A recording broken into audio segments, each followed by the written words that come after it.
Shalom, saudara-saudari terkasih, baik yang hadir di ibadah sore ini maupun yang mengikuti melalui live streaming, kami mengucapkan selamat hari Minggu bagi kita semua.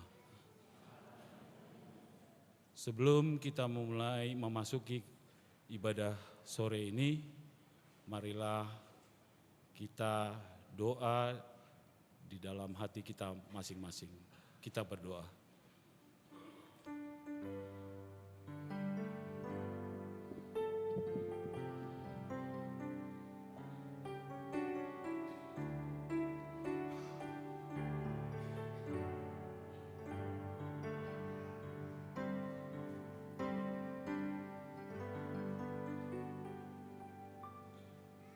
Amin. Kita memuji Tuhan dengan bernyanyi dari Kidung Jemaat nomor 407, ayat pertama sampai yang ketiga.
Di dalam nama Allah Bapa dan nama anaknya Tuhan Yesus Kristus dan nama Roh Kudus yang menciptakan langit dan bumi.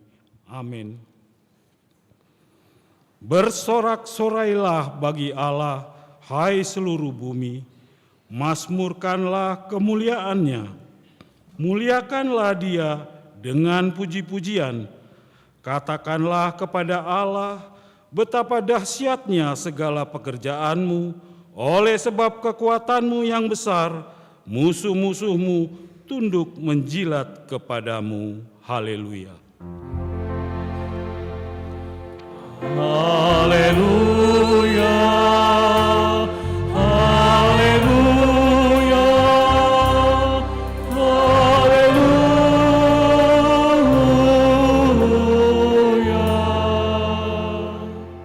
Kita berdoa.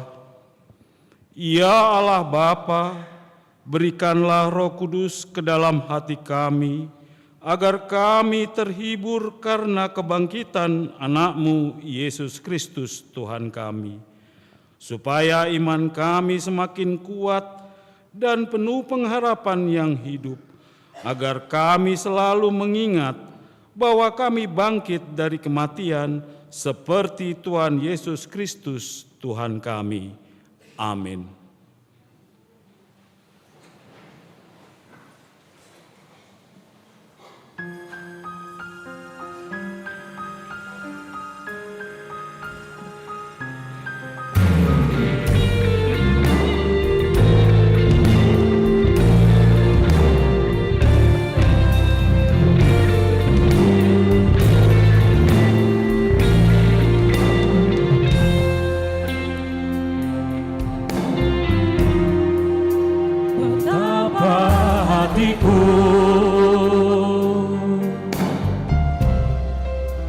Berterima kasih Yesus,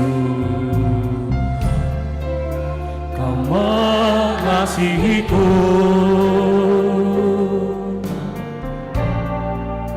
Kau memilikiku.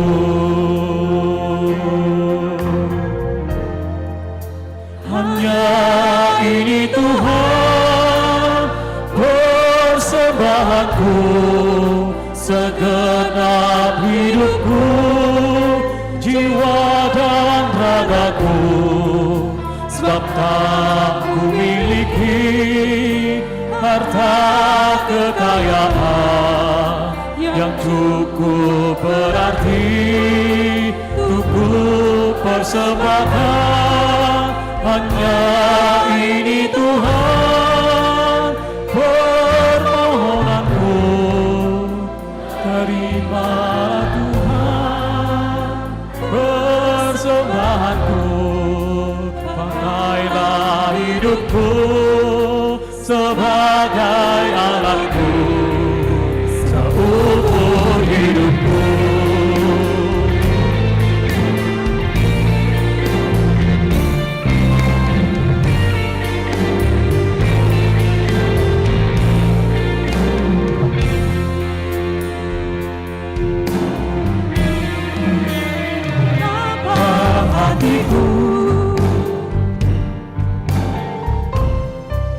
Berterima kasih Yesus, Kau mengasihiku,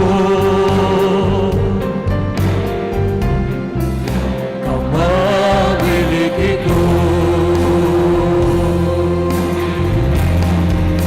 Hanya ini Tuhan persembahanku, segenap hidupku, jiwa dan ragaku, sebab aku miliki harta kekayaan yang cukup berarti untuk ku persembahkan. Hanya ini Tuhan permohonanku, daripada Tuhan persembahanku, pakailah hidupku sebagai alatku seumur hidupku.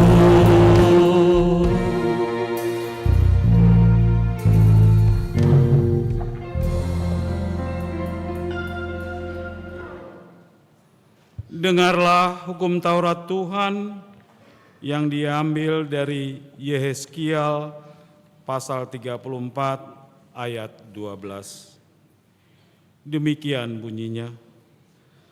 Seperti seorang gembala mencari dombanya pada waktu domba itu tercerai dari kawanan dombanya, begitulah aku akan mencari domba-dombaku, dan aku akan menyelamatkan mereka dari segala tempat kemana mereka diserahkan pada hari berkabut dan hari kegelapan. Demikianlah hukum Taurat Tuhan. Marilah kita mohon kekuatan Tuhan untuk dapat melakukan hukum-Nya. Ya Tuhan Allah, kuatkanlah kami melakukan yang sesuai dengan hukum-Mu. Amin.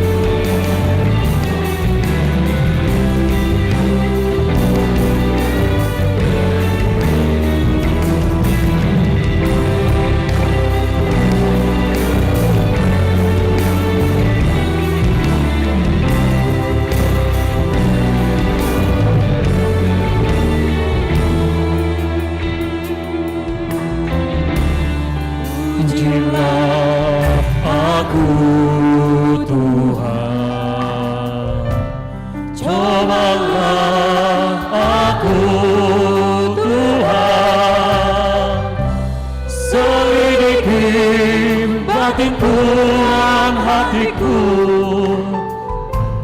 mataku tertuju padamu. Ku nyanyi Hosana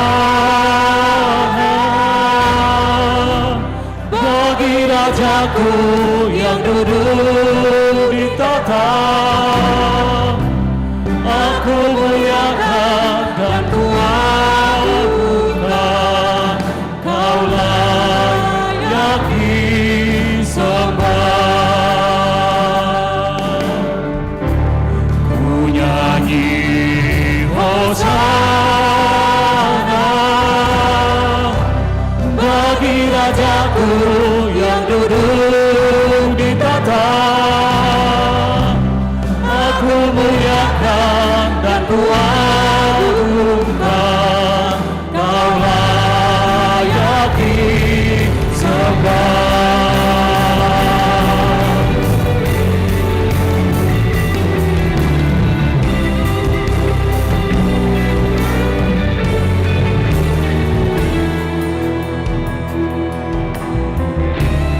Aku cinta kepadamu Tuhan, aku rindu hadirat-Mu Tuhan. Aku ingin selalu dekat padamu, menikmati kehadiran-Mu. Ku nyanyi Hosana bagi Rajaku yang duduk di tahta. Aku muliakan dan kuagungkan, Kaulah yang disembah. Ku nyanyi Hosana bagi Rajaku yang duduk di tahta. Aku muliakan dan kuagungkan, Kaulah yang disembah.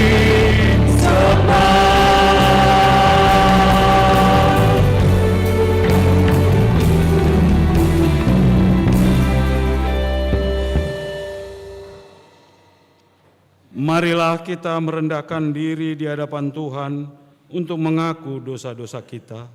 Kita berdoa. Ya Allah, Bapa kami yang di sorga, Engkau mengampuni dosa kami orang yang hina dan tercela ini di dalam anak kesayangan-Mu. Kasihanilah kami, orang yang berduka cita, yang berdosa ini. Nyatakanlah di dalam hati dan jiwa kami ini akan keampunan segala dosa dan kesalahan kami itu. Karuniakanlah Roh Kudus bagi kami untuk memberi kekuatan, keteguhan, dan ketetapan hati, supaya iman kami tidak tergoyahkan.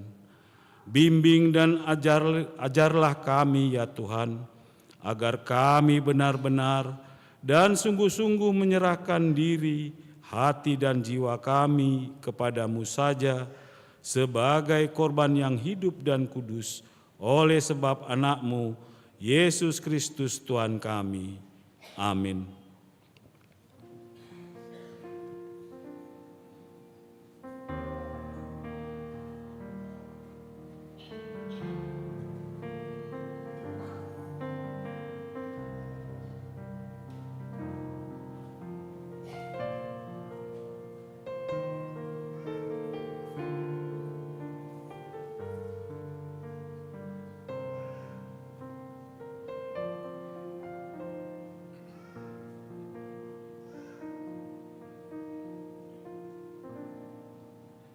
Dengarlah janji Tuhan tentang pengampunan dosa kita. Namun jika seorang berbuat dosa, kita mempunyai seorang pengantara pada Bapa, yaitu Yesus Kristus, yang adil, dan Ia adalah pendamaian untuk segala dosa kita, dan bukan untuk dosa kita saja, tetapi juga untuk dosa seluruh dunia. Kemuliaan bagi Allah di tempat yang maha tinggi. Amin.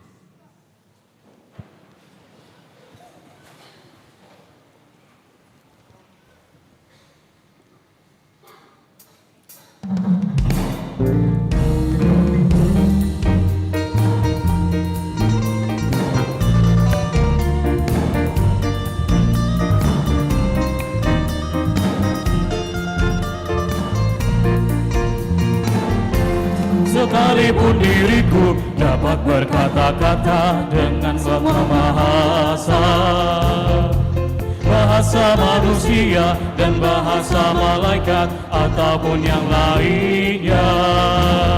Tetapi jika aku tak mempunyai kasih, aku serupa gong yang gemegah dan canang yang gemerincing.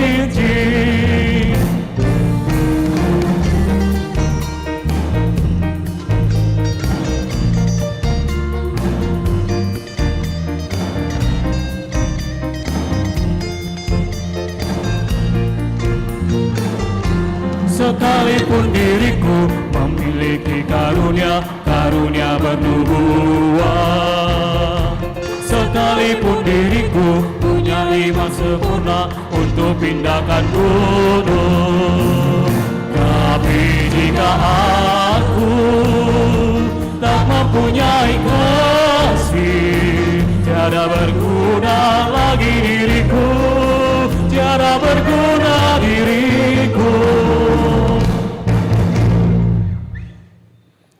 Marilah kita membaca firman Tuhan, epistel minggu ini yang tertulis di Mazmur pasal 23 ayat pertama sampai dengan ayat ke-6. Kita membacanya secara bergantian. Tuhan gembalaku yang baik, Mazmur Daud. Tuhan adalah gembalaku, takkan kekurangan aku.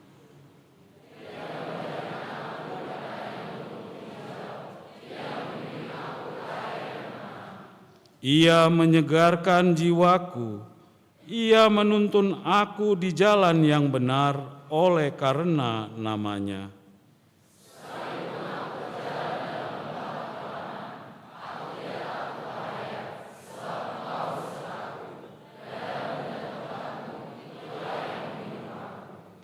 Engkau menyediakan hidangan bagiku di hadapan lawanku. Engkau mengurapi kepalaku dengan minyak, pialaku penuh melimpah.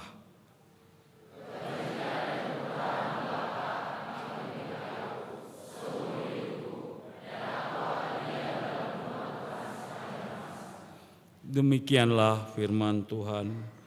Berbahagialah orang yang mendengar firman Allah serta memeliharanya. Amin.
Marilah kita bersama-sama mengaku iman kepercayaan kita sebagaimana teman-teman seiman di seluruh dunia.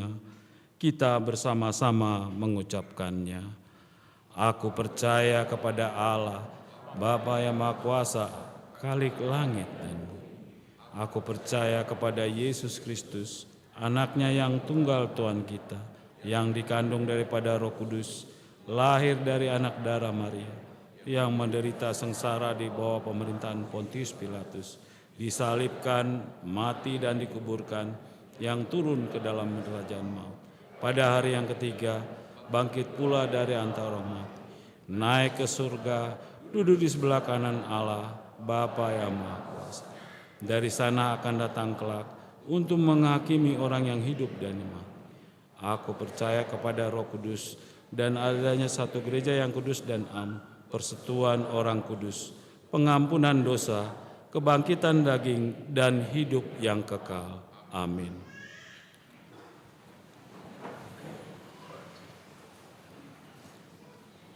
Kita mendengar pujian dari vokal grup Inir Akapela.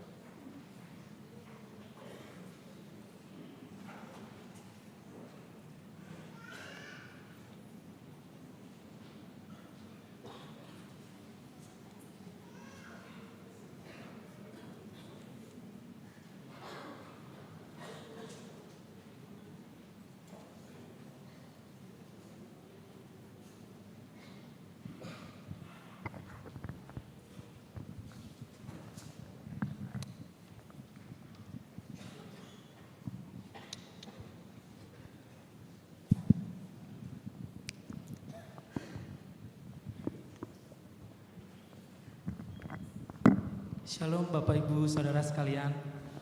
Shalom, selamat malam. Perkenalkan kami dari Energi Akapela. Sedikit background kami, jadi kami adalah grup akapela yang berasal dari latar belakang yang berbeda-beda. Jadi di sini kami ada yang Kristen, seperti saya orang Batak, ada juga yang Buddha dan ada yang Katolik, juga ada yang Islam.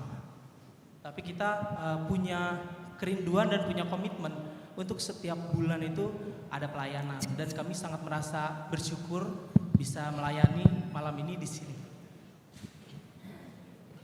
Kami akan mempersembahkan 2 buah lagu. Yang pertama medley Kidung Jemaat, temanya tentang bahwa Tuhan Yesus itu begitu besar gitu. Kemudian yang kedua adalah tentang hidup dalam persatuan. Semoga lagu yang kami bawakan bisa menjadi berkat dan bisa menjadi buah yang manis buat Tuhan Yesus Kristus.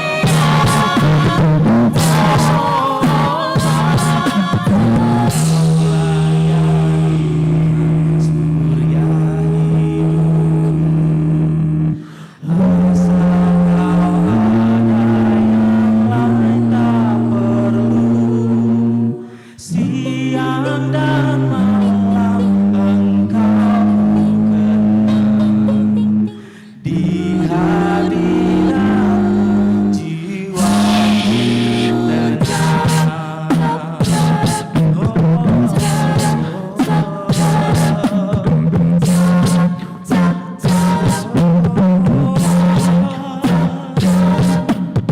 Kaulah bagiku tempat berteduh, Kaulah perisai dan benteng teguh, sukacitaku kekal dalam-Mu, kuasa sorgawi Engkau kuasaku.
kedua dari kami.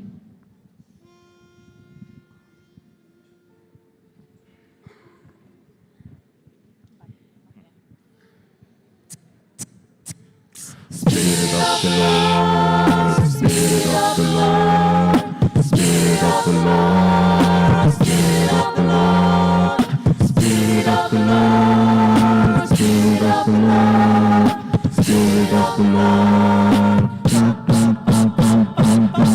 Oh betapa indahnya dan betapa reluknya bila saudara seiman hidup dalam persatuan. Oh betapa indahnya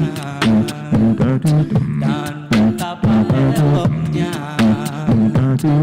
bila saudara seiman hidup dalam persatuan. Bakura balik kepala Daud yang dituntut mencubahnya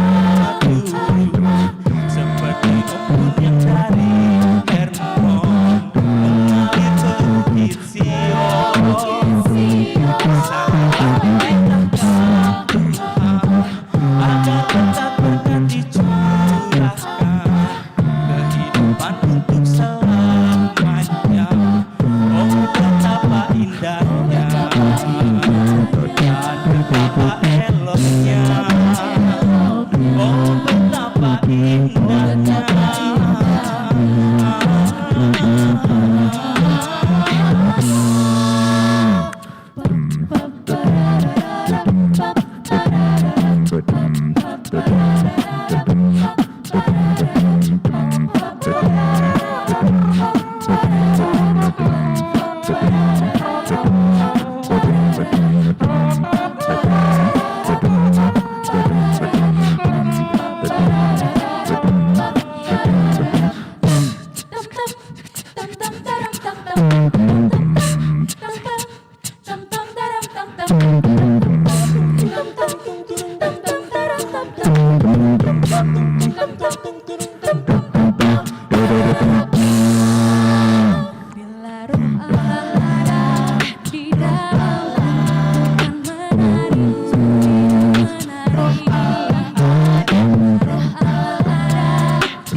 Terima kasih. Shalom. Terima kasih.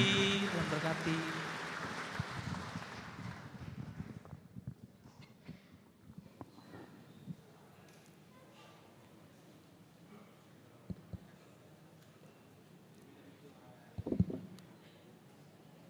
Kita mendengarkan warta jemaat untuk minggu ini.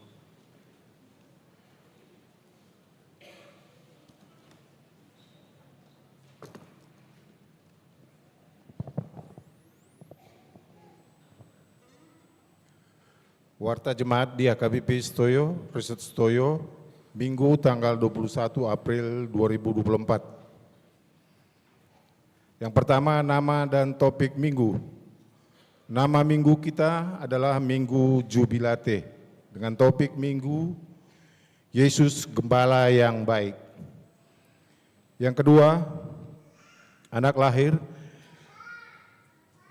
Hari Minggu tanggal 7 April 2024, Tuhan telah menganugerahkan seorang putri untuk keluarga Dedi Nababan ST dan istri Dr.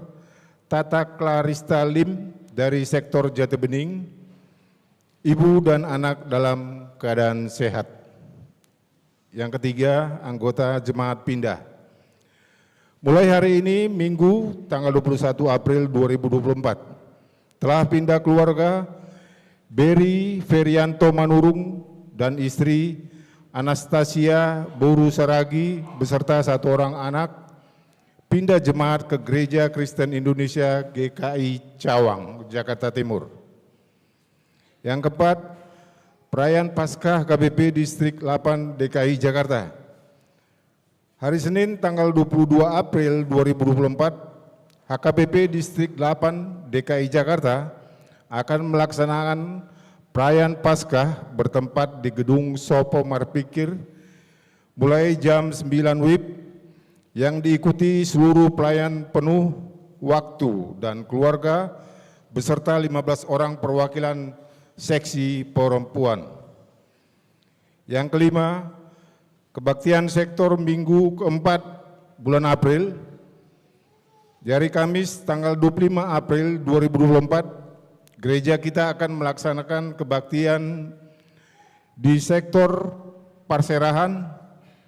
Tuan rumah kebaktian sektor tersebut, keluarga Sintua MH, M. Damanik, Boru Napitu, bertempat di lantai 3 Serbaguna HKBP Stoyo, masuk jam 19.30 WIB. Sektor Halim, tuan rumah kebaktian sektor tersebut, keluarga M. Habeahan, Boru Sitindaun, alamat Jalan Ngarbingan nomor 34 RT 9 RW 15 Trikora, masuk jam 19.30 WIB. Di sektor Pelumpung Barat, tuan rumah kebaktian sektor tersebut adalah keluarga Nyonya Sintua Sidabutar Boru Silalahi dengan alamat Jalan Swadaya 5 RT 10 RW 6 nomor 58, masuk jam 19.30 WIB.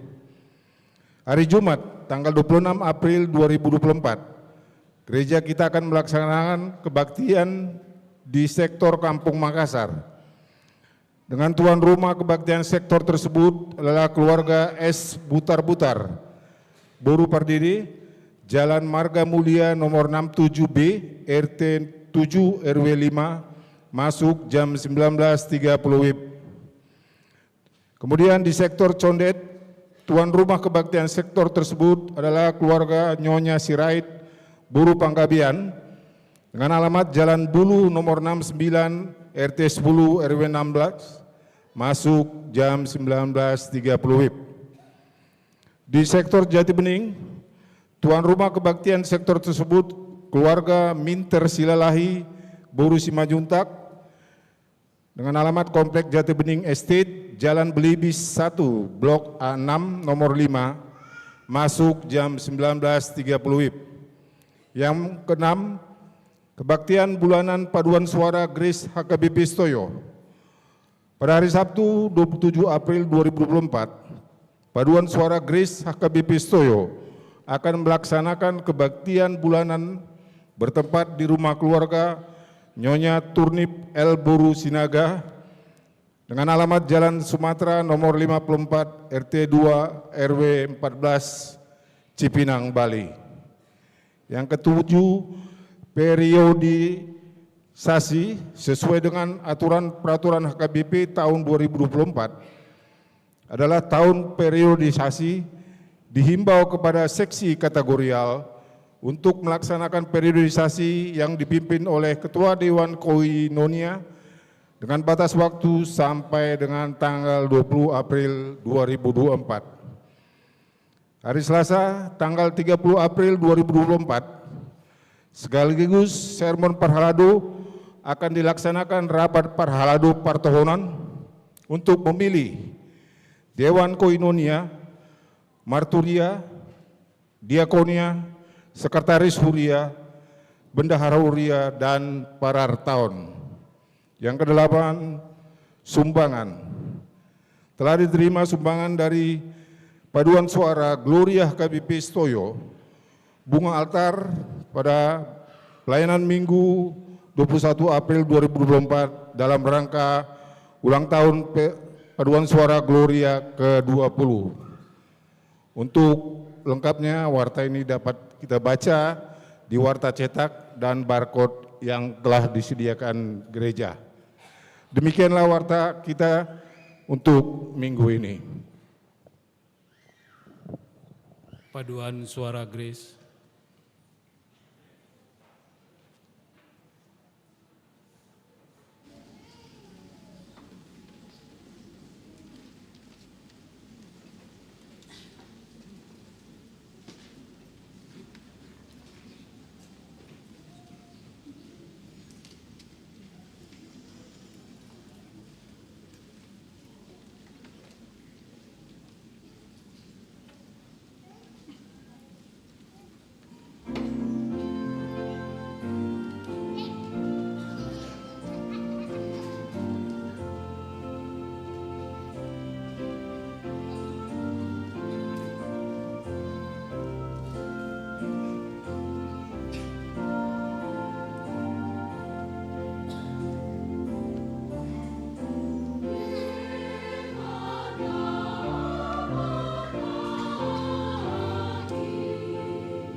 Marilah kita sukacita memberikan persembahan 1A 1B sambil bernyanyi dari Kidung Jemaat nomor 415 ayat pertama dan seterusnya.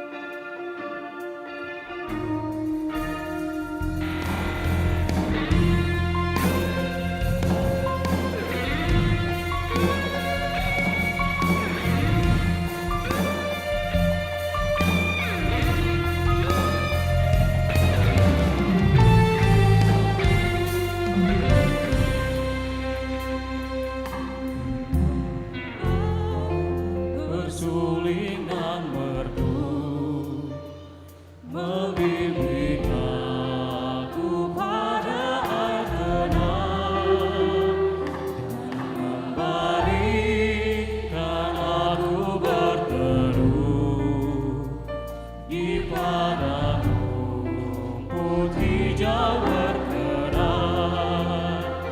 Oh Gembala, ikut Tuhanku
Damai sejahtera Allah yang melampaui segala akal, itulah yang memelihara hati dan pikiran saudara-saudara di dalam Kristus Yesus Tuhan kita.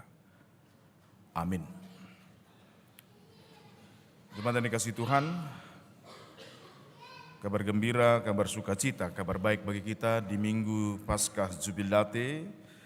Hari ini Yohanes pasal yang ke-10, ayat yang ke-18 sampai dengan ayat yang ke-11 sampai dengan ayat yang ke-18. Saya akan membacakan bagi kita menurut terjemahan baru yang kedua, mari kita ikuti dengan seksama. Akulah gembala yang baik. Gembala yang baik memberikan nyawanya bagi domba-dombanya. Seorang upahan yang bukan gembala dan yang bukan pemilik domba-domba itu sendiri, ketika melihat serigala datang meninggalkan domba-domba itu lalu lari, sehingga serigala itu merebut dan mencerai-beraikan domba-domba itu. Ia lari karena ia seorang upahan dan tidak memperhatikan domba-domba itu.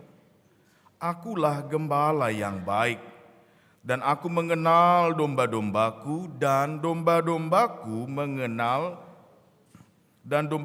mengenal aku. Sama seperti Bapa mengenal aku dan aku mengenal Bapa. Dan aku memberikan nyawaku bagi domba-dombaku. Aku juga mempunyai domba-domba lain yang bukan dari kandang ini. Domba-domba itu harus kutuntun juga, dan mereka akan mendengarkan suaraku. Dan akan ada satu kawanan dengan satu gembala. Bapa mengasihi aku karena aku memberikan nyawaku, agar aku mengambilnya kembali. Tidak seorang pun mengambilnya dari aku, melainkan aku memberikannya menurut kehendakku sendiri. Aku berkuasa memberikannya dan berkuasa mengambilnya kembali. Itulah perintah yang kuterima dari Bapakku. Demikian jauh tertulis dalam Injil Yohanes. Shalom. Shalom. Ya Bapak Ibu jemaat yang dikasihi Tuhan, kita masih merayakan Paskah. Ingat ya, Paskah berapa lama dirayakan? 40 hari. Nah, kita masih dan ada satu karakter yang mau kita petik dari Minggu Jubilate, di mana orang yang merayakan Paskah atau kebangkitan Yesus, hidupnya selalu dipenuhi dengan jiwa bersorak-sorai bagi Tuhan, bergirang pada Tuhan. Amin. Semua bersukacita hari ini, atau ada yang datang lagi susah? Kayaknya ada ya. Ya memang kesusahan selalu datang kok, kan gitu. Tapi saat beribadah, saat di dalam Tuhan, kiranya kita tetap bergirang di dalam Tuhan. Oke. Ya, Bapak Ibu saudara yang kasih Tuhan, Paskah Jubilate karena memang ada satu hal yang luar biasa dari kebangkitan Kristus. Banyak hal yang luar biasa, salah satunya adalah bahwa inti kehidupan kita harus bersukacita dan harus bergirang selalu. Mengapa? Ya kita tahu banyak masalah dalam hidup kita, betul gak? Besok jangan-jangan macet nih, banyak demo, dengar-dengar gitu kan. Nah, pasti ada masalah, tapi siapa penyerta kita yang sejati, yang mau menyertai kita di dalam kesusahan, di dalam penderitaan, di dalam kegelapan? Siapa yang mau jadi sahabat? Biasanya kalau orang Batak jelas tahu, dongan mekil do gudang. Gitu. Angga aleang godongan tangis dan dak piga nadong, gitu. Tapi Yesus adalah sahabat sejati dalam perjalanan hidup kita. Itulah sebabnya disebut gembala. Gembala adalah sahabat dalam perjalanan. Saya memaknai kata gembala dengan sahabat dalam perjalanan. Ya, berikutnya next. Ya, saya kasih Tuhan, apa bedanya gembala dan ternak, kambing dan domba? Saya selalu bertanya dalam mempersiapkan bahan khotbah ini, saya bertanya-tanya, kenapa Tuhan berkali-kali mengumpamakan umatnya dengan domba dan dirinya dengan gembala? Padahal kan banyak hal yang bisa digembalakan, ya enggak? Kalau dalam budaya Jawa mungkin ada yang dibilang ngangon bebek, tahu ngangon, menggembalakan bebek. Kenapa enggak dibilang bebek aja kita ini? Kan gitu. Atau yang biar lebih keren, kenapa umat Tuhan enggak dibilang naga? Apa nggak ada hewan yang lain yang keren? Kenapa sih diumpamakan dengan domba? Makanya ada yang ngeledek, sound the sheep. Ini kan kita kumpulan untuk sound the sheep katanya. Nah, ternyata Bapak Ibu Saudara yang kasih Tuhan, tapi memang karakter domba agak berbeda. Coba perhatikan, kebetulan kemarin waktu family gathering 2 minggu lalu, 3 minggu lalu, ada kuda mengamuk. Rupanya untuk menenangkan kuda, menjadi bersahabat dengan kuda agak sulit. Karena apa? Kalau berdiri di belakangnya, mau disepaknya. Wah, kan pakai kakinya gitu. Kalau disepak kuda enak tuh, lumayan bisa rontok gigi. Kuat kali dia kan. Nah, tapi rupanya untuk menenangkan, bersahabat dengan kuda, kita harus bersiap dari sampingnya untuk elus-elus leher dan wajahnya. Nah, tahu nggak? Tapi ada juga yang sering orang Batak tahu dan suka makan ini. B2, ya, pinahan lubu kalanya. Kalau saya lebih suka, sebenarnya saya suka dengan B2, bukan suka B2 apanya ya, bukan yang hidup dagingnya. Tapi saya lebih suka B3, tahu B3? Bukan babi biasa. Itu adalah daging aili atau babi hutan. B3 bukan babi biasa. Coba andai kata umat Tuhan diumpamakan dengan babi. Tahu babi enggak? Ditarik ke depan enggak mau maju, maunya mundur. Enggak. Didorong-dorong maunya mundur, nggak mau maju. Didorong nggak mau, ditarik nggak mau, maunya apa nggak tahu, gitu kan? Nah kalau ada orang seperti itu, yang diajak ditarik-tarik nggak mau, didorong-dorong juga di paju-juju song ini dangulu, Ahmad Honot tuh sih, unang juket tamu, nah nggak boleh. Karena ini, nah. Kenapa bukan hewan ternak lain atau ayam kek? Tapi kenapa Tuhan mengumpamakan domba itu, umatnya dengan domba. Dan dia mengumpamakan dirinya dengan gembala. Ya, berikutnya. Saudara kasih Tuhan, mari kita lihat ini bedanya kambing dengan domba. Senyumnya aja udah beda.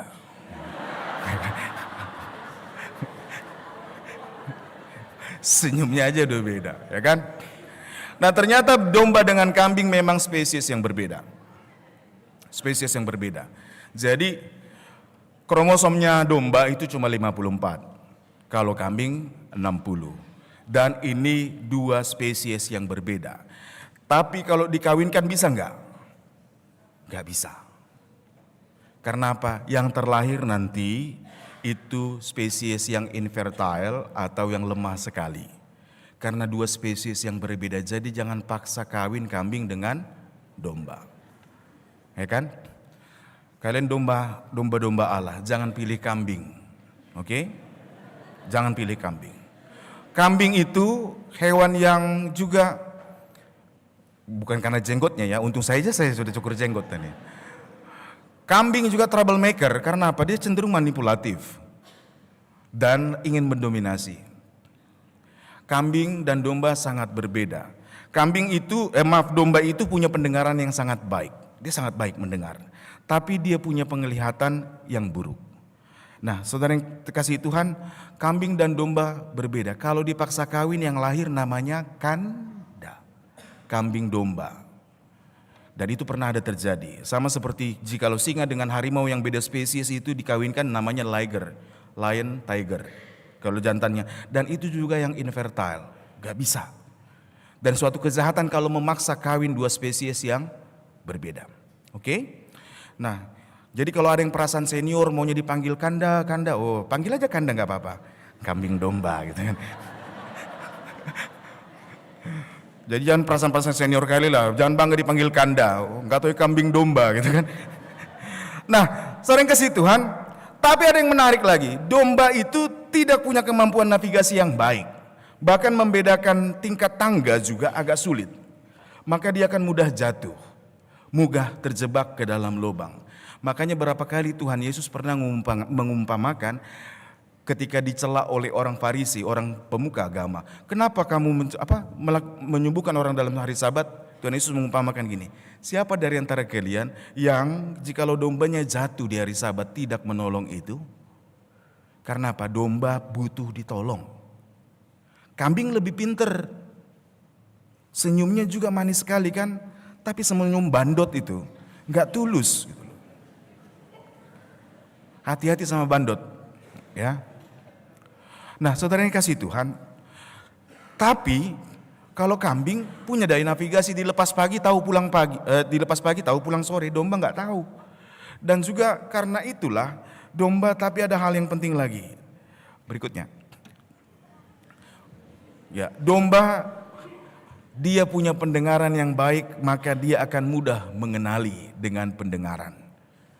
Ketidakmampuan navigasi dan membedakan dataran itu memang membuat dia sangat membutuhkan gembala. Dan tahu nggak, setiap domba suatu saat akan mengalami kegelapan dalam hidupnya, menjadi buta. Karena apa? Rambutnya sendiri. Karena nggak punya kemampuan navigasi, nggak bisa pergi ke salon sendiri nih, ya kan? Untuk potong rambut. Tapi siapa kita nggak seperti itu? Bukankah satu saat kita pun bisa mengalami kegelapan dalam hidup kita? Betul gak? Sedih tiba-tiba rasanya gelap, gagal gelap, diputus pacar gelap rasanya. Gampang kali mengalami kegelapan, ya enggak? Nah, oleh karena itu memang ada yang menarik. Kenapa Tuhan mengumpamakan? Karena Tuhan tahu sehebat-hebatnya manusia dengan jago-jago dia rasa punya kuasa apapun, tapi ketika datang kegelapan dalam hidupnya dia tidak berdaya. Dan itu yang dialami Raja Daud sebelum Mazmur 23 tadi. Mazmur 23 Daud sampai pada pengakuan, Tuhan adalah gembalaku, takkan kekurangan aku. Dia membaringkan aku di padang yang berumput hijau, kata Daud. Indah sekali lagu itu kan, nyanyian itu. Tapi mari, kenapa Daud bisa sampai pada pengakuan itu? Lihat di pasal 22-nya. Di mana Daud sang raja itu mengalami hal yang gelap sekali sampai dia berteriak. Mazmur 22 ayat 2. Eli, Eli lama sabachthani. Dia mengalami depresi. Bahkan seperti sendi-sendinya mau copot karena apa? Kegelapan yang dalam hidupnya. Makanya ternyata ini saudara yang kasih Tuhan. Kalau Tuhan menganggap kita sebagai domba-dombanya, karena Tuhan tahu seberapa hebat kita, jangan pintar-pintaran lah. Kita butuh Tuhan. Amin.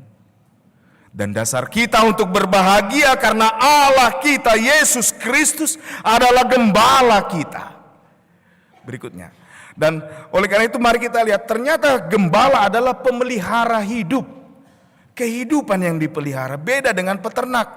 Kalau peternak tahu kan, dia cari untung dari hewan ternaknya loh. Aduh nasihat kita nih tahun. Ada nggak yang pelihara babi di kampung? Babi dipelihara untuk apa? Untuk dijual kan? Nah, tahu nggak babi? Kenapa kandang babi nggak boleh lebar-lebar, nggak boleh besar-besar? Supaya kerjaan babi dikasih makan, langsung tidur, makan tidur, 3 bulan bisa dijual. Karena gitu. Kalau sempat kandang babi lebar, luas sedikit, fitness dia, push up dia, nggak gemuk-gemuk. Kan gitu. Ternak, hewan ternak tujuannya untuk dijual. Saudara yang kasih Tuhan, kita bukan ternak. Bukan untuk memanipulasi kehidupan kita, maka Tuhan pilih menyebut dirinya sebagai gembala untuk menjamin keutuhan hidupmu dan hidup saya. Hidup penuh dengan sejahtera. Orientasinya adalah well-being. Hidup yang penuh dengan sejahtera. Nah, kalau Tuhan mengumpamakan gembala, ternyata di orang Yahudi kata gembala ini orang yang hina loh. Dianggap sebagai kumpulan orang berdosa. Kalau kita baca kitab Lukas, Injil Lukas, orang berdosa, pemungut cukai dan gembala disebut sebagai orang-orang berdosa. Tapi Yesus suka kali pakai kata gembala. Apa enggak makin panas kupingnya orang Farisi? Orang Yahudi tidak akan mengakui kesaksian seorang gembala. Karena apa? Gembala enggak bisa itu hidup menuruti hukum Taurat. Dan juga ibadahnya enggak beres. Makanya disebut sebagai orang berdosa. Gak diakui kesaksiannya kalau di mahkamah agama. Sama dengan perempuan pun tidak diakui. Kan gitu. Pengakuan atau kesaksiannya. Nah, makanya kalau Tuhan Yesus pernah mengumpamakan, hilang 1 domba. Ada 100 domba, hilang 1. Pasti gembala itu menitip yang 99, ditinggalkan itu, dicari yang 1. Karena apa? Capek aku ngomong nanti gak ada yang dengar aku. Aku bakal dihukum juga. Mendingan ku cari itu. Sampai aku dapat, lalu dia bersuka cita ketika menemukan kembali. Artinya begini, Bapak Ibu yang saudara kasih Tuhan, gembala itu punya tanggung jawab yang penuh dan hidupnya juga berhubungan dengan domba-dombanya. Ini masih pengantar khotbah ya, masih panjang lagi khotbah saya ini. Oke, berikutnya. Dan bersyukurlah kita bahwa Yesus mengklaim diri dan menyatakan diri sebagai gembala yang baik. Ya udah, slide-nya udah selesai lah.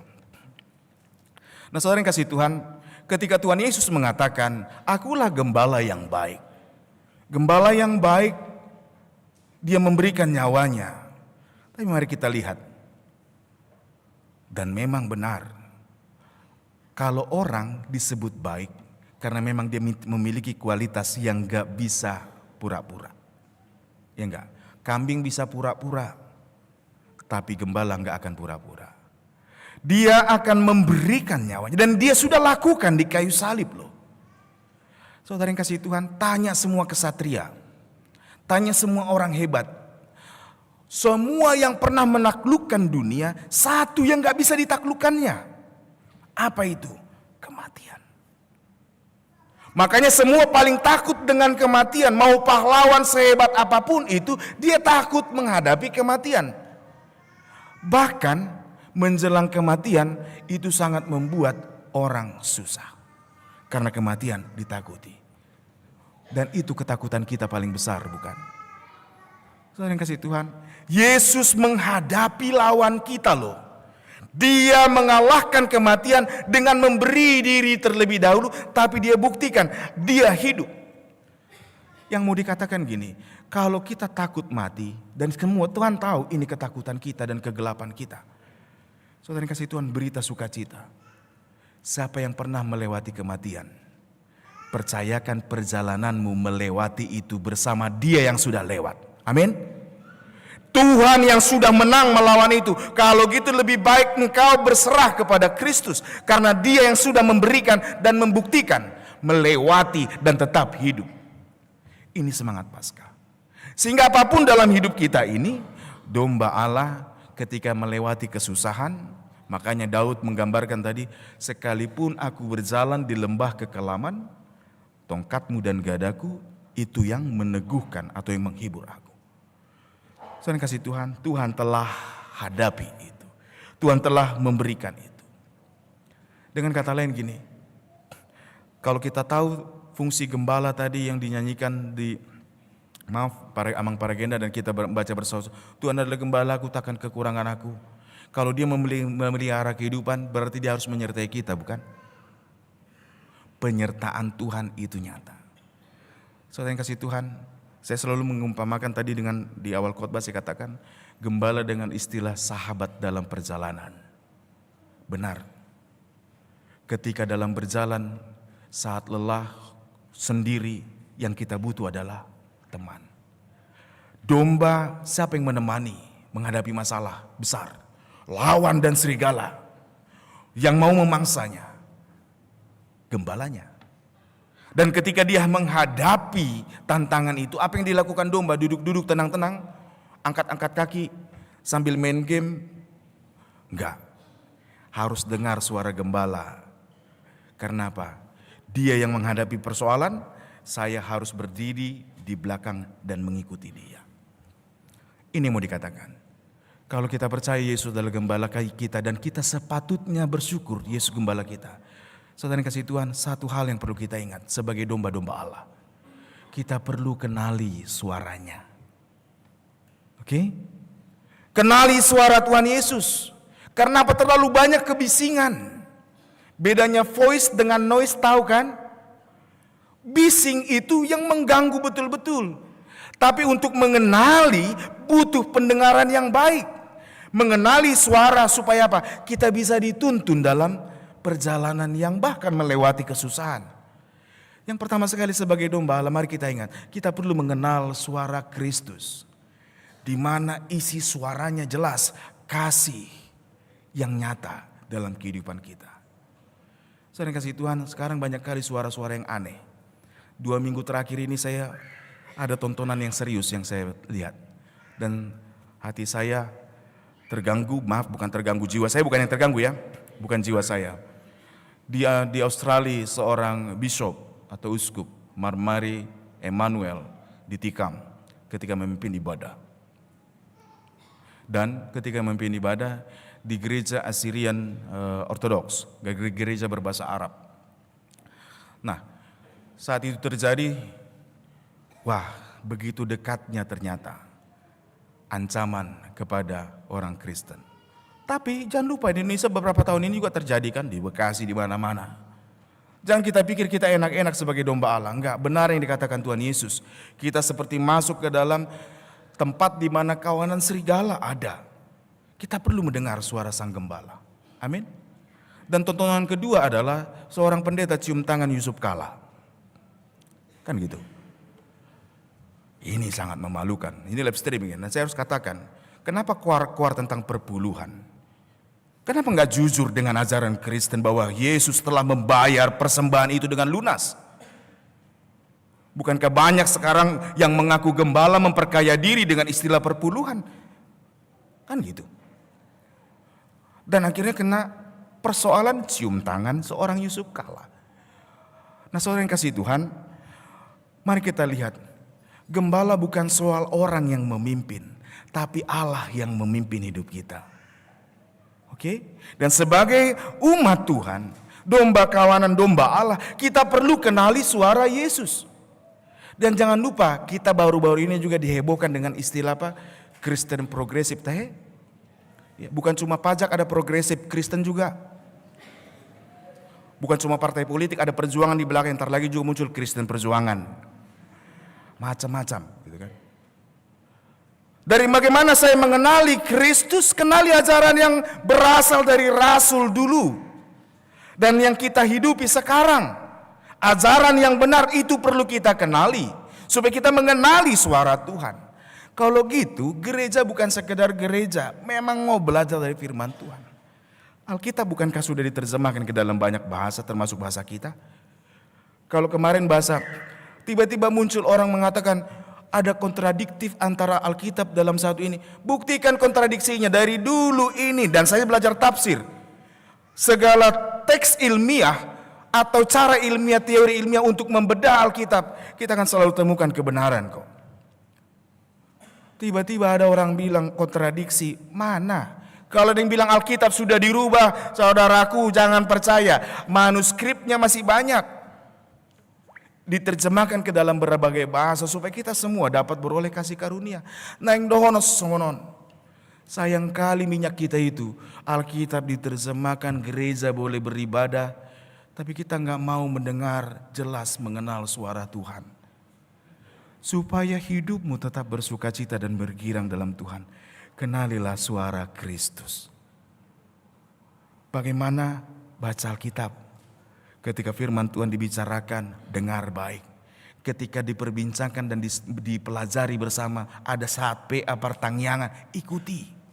Supaya jiwa kita tergembalakan. Satu, mendengar dengan baik. Yang kedua, sebagai domba, kita perlu supaya kita mengenal gembala juga dengan baik. Saudara yang kasih Tuhan, kalau orang berpikir, masih ada yang berpikir seperti opung kita yang tidak mengenal Kristus sebelum Kristen kekristenan sampai ke tanah Batak, beribadah, beragama, berdoa supaya apa? Supaya begu sumangot nemanang sobaun mangului pangidoata, tidak mendatangkan celaka bagi kita. Itu pandangan dulu. Kalau kita berdoa memuji Tuhan supaya Tuhan biar gua dapat jodoh, gak apa-apa lah yang cantik asal dokter. Kalau kita beribadah, datang beribadah supaya gini, Tuhan utangku banyak. Pinjol bulak-balik di telepon. Sudah kumasukin ke dalam panci juga Tuhan tetap di telepon gitu kan. Saudara yang kasih Tuhan, Tuhan sudah selesaikan masalah kita yang terbesar, kematian dan kegelapan itu.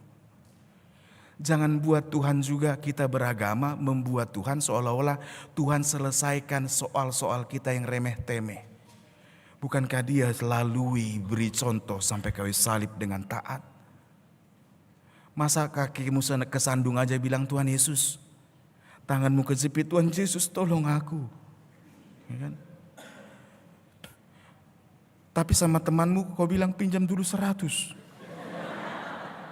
Sama Tuhan Yesus gak berani kau ngasih 100. Kalau gak 5.000, 2.000 kan itu. Belum. Dan kasih Tuhan, kenali Tuhan. Kenapa Tuhan sampai taklukkan kematian? Sehingga ambil jiwanya. Kenapa muncul semangat para rasul setelah Yesus bangkit? Gak takut mati. Saya bukan mau bilang kita lomba mati, enggak.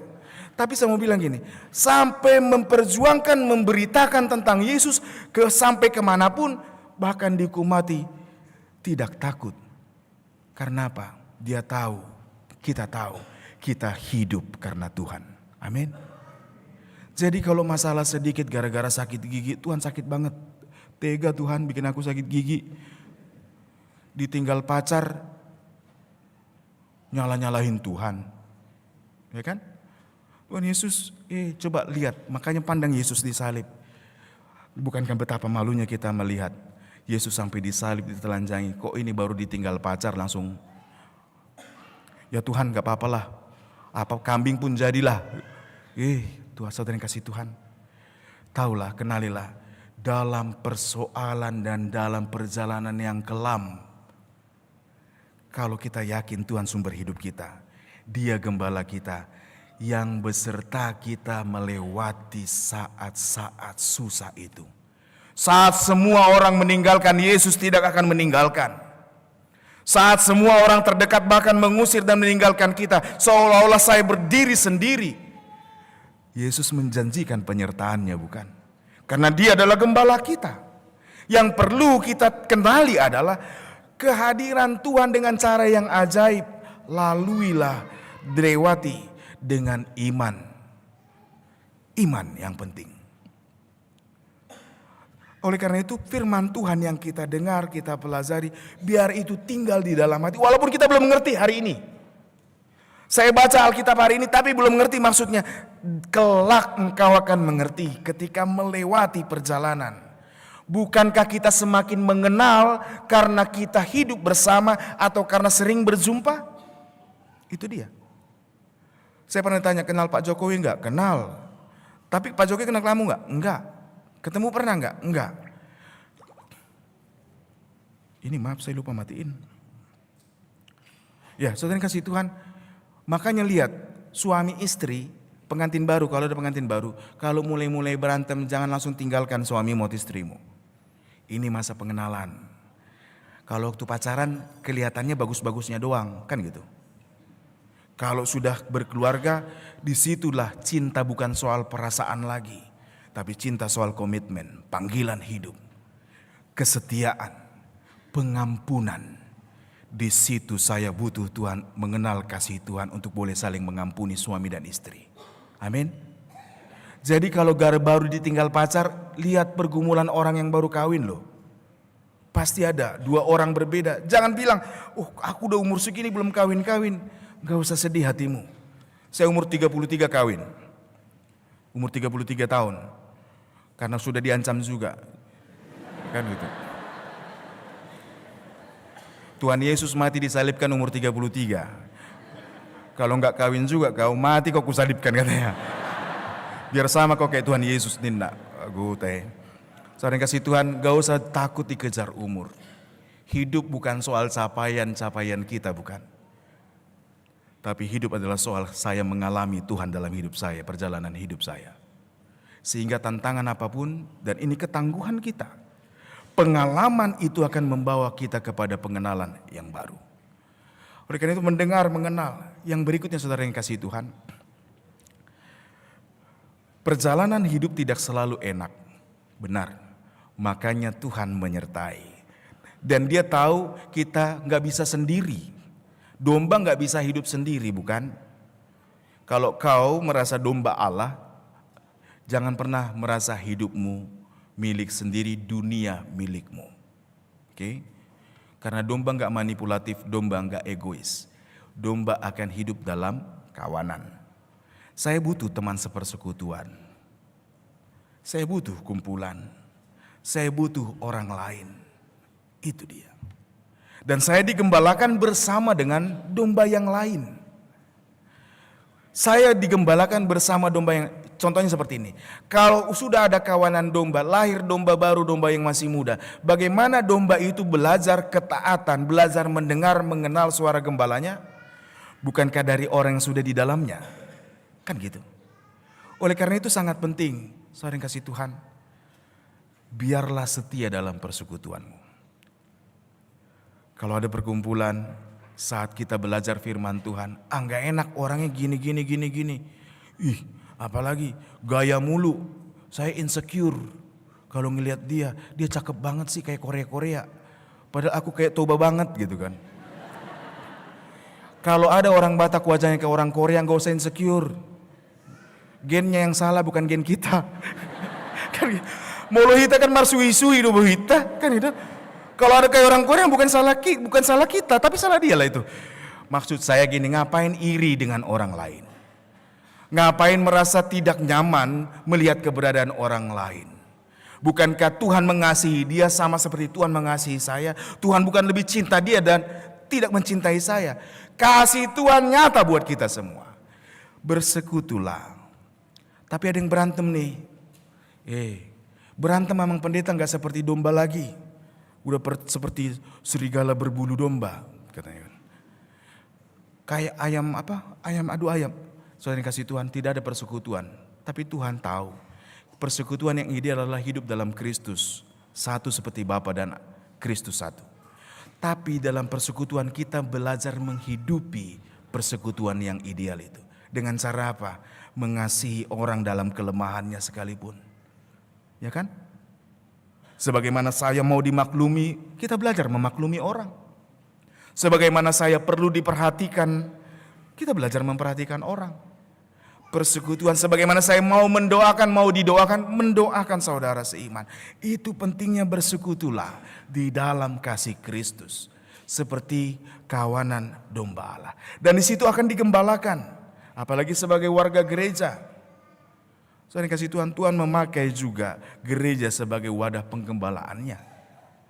Oleh karena itu bersedialah selalu di mana ketika ada persekutuan jangan tinggalkan. Tapi hiduplah di dalamnya. Karena apa? Ketika kita sadari gembala yang agung adalah Kristus. Tadi firman Tuhan mengatakan masih ada domba lain yang bukan dalam kandang ini. Ini bukan kandang ya, tapi kita anggap ini sudah kenal Kristus. Di sana masih ada lain.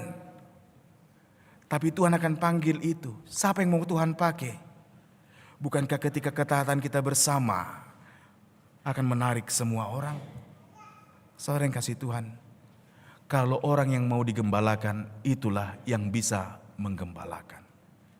Itu makanya selalu dikatakan bagian dari penggembalaan itu Tuhan pakai juga manusia. Kita ini bukan karena kita hebat bisa menyamai Kristus, tidak, tapi dengan kasih karunia-Nya Tuhan mau pakai kita juga menjadi sarana penggembalaan Tuhan bagi sesama.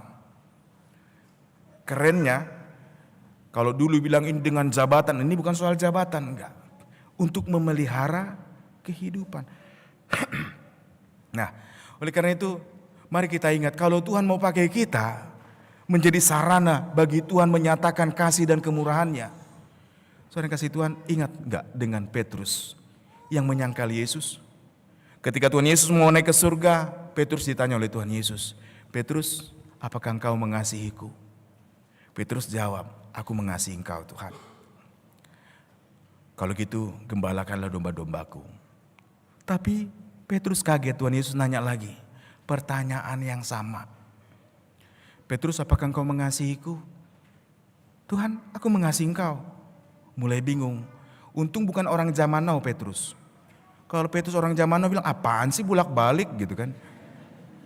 Tapi Petrus dengan hati yang tulus mengatakan, "Tuhan, aku mengasihi engkau." Kalau gitu gembalakanlah domba-dombaku. Pertanyaan ketiga, "Petrus, apakah engkau mengasihiku?" Petrus menangis. Kenapa dia menangis? Karena ini dengan hati dia harus mengatakan, "Aku mengasihi engkau." Kalau gitu gembalakanlah domba-dombaku. Saudara yang kasih Tuhan, Engkau yang punya keluarga, engkau yang sudah berkeluarga, engkau yang punya jabatan apapun. Ingat, kalau Tuhan beri tanggung jawab untuk menggembala, memimpin, adalah memelihara kehidupan. Di kawanan domba Allah yang engkau gembalakan. Bohong kalau engkau bisa menggembalakan, kalau engkau enggak cinta Kristus. Karena itu dasarnya kita semua kawanan domba Allah, bukan? Bagi yang mau berkeluarga, ingat ini, belajar cinta Tuhan dulu. Karena apa? Itu dasarnya kita bisa memimpin keluarga. Kita membawa keluarga ke arah kehidupan, bukan kekacauan. Dan Kristus yang menuntun itu. Oleh karena itu, biar setiap kita selalu ingat kita perlu digembalakan. Supaya kita hidup dalam cinta Tuhan. Karena cinta Kristuslah yang akan memampukan kita memimpin, mengarahkan, memelihara kehidupan. Jadi jangan kejar calon suami atau calon istri karena uangnya, gantengnya. Tapi kejarlah kalau dia punya hati yang cinta Tuhan. Kalau dia cinta Tuhan, dia cintai aku dengan sungguh-sungguh. Amin. Kalau ada yang baru patah hati gara-gara ditinggal, syukuri itu. Engkau masuk pasar bebas sekarang. Carilah, berdoalah supaya engkau bertemu dengan orang yang cinta Tuhan. Saudara yang kasih Tuhan, Yesus gembala yang baik. Dan yang terakhir, Tuhan Yesus katakan tadi di ayat yang terakhir, Dia memberikan nyawanya, bukan diambil dari dia. Mari kita ingat peristiwa salib. Yesus dicambuk dengan sangat brutal. Kalau dalam bahasa Batak dibilang licing-licing, cambuk itu marpalait dui, ujungnya ada besi, dalam martanggurung holi-holi. Artinya ketika dia melibas, itu kan robek. Banyak orang mati karena dicambuk, tapi Yesus tidak. Dia pikul salib lagi sampai Golgota, bukan? Dan Yesus digantung mulai jam 9 pagi sampai jam 3 sore. Jam 12 langit gelap, bukan gerhana matahari, enggak. Mari kita lihat. Yesus enggak mati-mati. Tapi apa yang terjadi? Dia mati setelah berkata, "Ke dalam tanganmu-lah aku menyerahkan nyawaku." Tidak ada yang bisa membunuh Yesus di salib. Dia memberi nyawanya untukmu, untuk saya. Dan dia bangkit, dia mau bilang, dialah kehidupan sesungguhnya. Saudaraku, apapun yang terjadi dalam hidupmu, kesusahan, kesedihan, jangan serahkan hidupmu ke dalam kegelapan. Gara-gara sakit pergi ke dukun. Gara-gara putus cewek, diputuskan pacarmu, engkau pergi ke dukun, engkau memberi hidupmu kepada setan. Hidup kita milik Tuhan. Kalau engkau mau hidup berbahagia, biarlah hidup di dalam Tuhan. Karena dialah kehidupan sesungguhnya. Dalam bahasa Ibraninya, Yahweh. Yesus adalah Allah yang hidup. Alangkah indahnya kita ya kaum tebusannya, domba-dombanya. Gembala kita yang menyertai kita, menjamin hidup kita, sang pemilik hidup. Jadi apalagi yang perlu dikhawatirkan? Bersukacitalah, bergiranglah, karena Kristus gembala kita. Amin. Bersukacita dalam hidupmu. Belajar bersyukur. Gak usah insecure, gak usah merasa gak nyaman dengan apapun. Hidupmu hari ini ada karena Tuhan mengasihimu. Dan ke depan pun percayakan hidupmu ke dalam tangan Sang Gembala Agung. Mari kita berdoa. Terima kasih Bapa di surga untuk segala kebaikan dan kemurahan Tuhan. Engkau mengasihi kami. Kami yang buta, kami yang bercela. Tapi karena kebaikan Tuhan, karena kasih-Mu, Tuhan menginginkan kami hidup dan beroleh kehidupan. Kami mengucap syukur bahwa Engkau adalah gembala kami Tuhan. Ini kami, ini hidup kami. Tuhan gembalakanlah kami. Tuntun kami. Karena kami tahu di dalam Tuhan dan bersama Tuhan saja kami boleh tenang. Dan sampai saatnya kelak dalam perjalanan ketika kami harus mengakhiri perjalanan bersama Kristus. kami akan masuk ke dalam rumah yang baka. Terima kasih Bapa, Engkau mengetahui pergumulan kami. Dan hari ini kami juga tahu bahwa Allah yang hidup, juru selamat sesungguhnya, selalu menyertai kami, karena Engkau adalah gembala kami. Biarlah kami bergirang dan bersuka cita di dalam Tuhan. Terima kasih Kristus, terpujilah Engkau kekal untuk selamanya. Amin. Kita telah mendengar pemberitaan firman Tuhan, saatnya kita memberikan persembahan sambil kita bernyanyi.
Marilah kita berdoa untuk menyerahkan persembahan kita kepada Tuhan.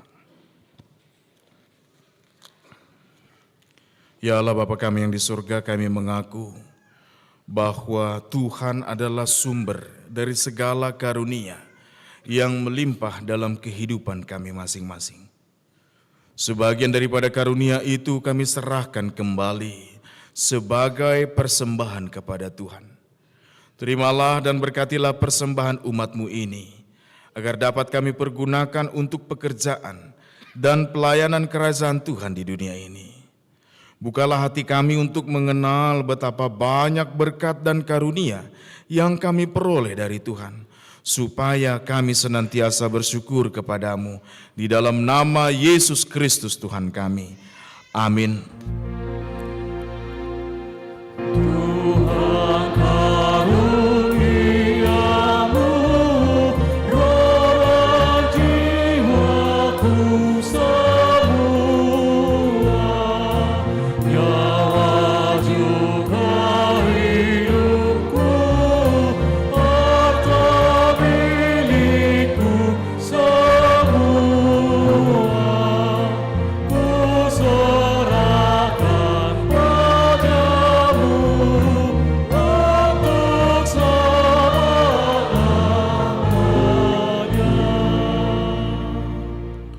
Bapa kami yang di surga, dikuduskanlah namamu, datanglah kerajaanmu, jadilah kehendak-Mu di bumi seperti di surga.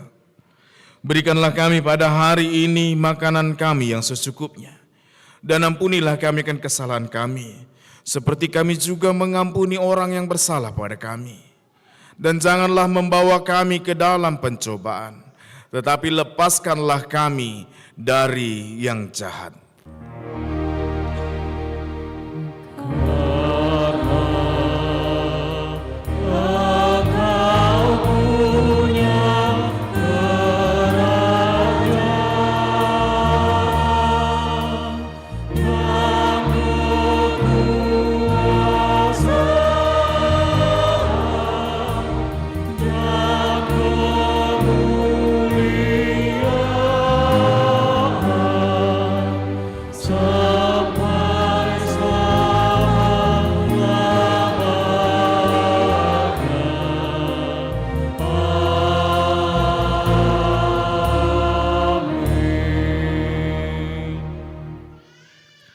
Tuhan memberkati engkau dan melindungi engkau.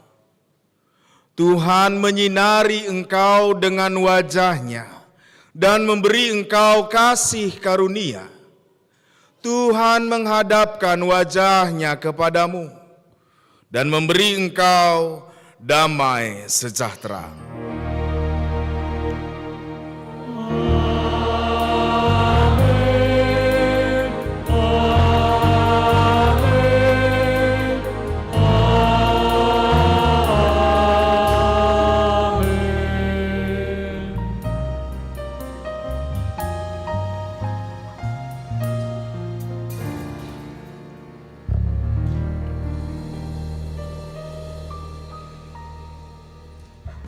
Saudara-saudara yang dikasihi Kristus Yesus, terimalah salam dari kami seluruh pelayan dan juga pelayan yang ada di atas kepada kita semua dan juga saudara-saudara yang mengikuti bersama dengan kami melalui live streaming. Terimalah salam dari kami. Shalom, selamat hari Minggu bagi kita semua.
Thank you.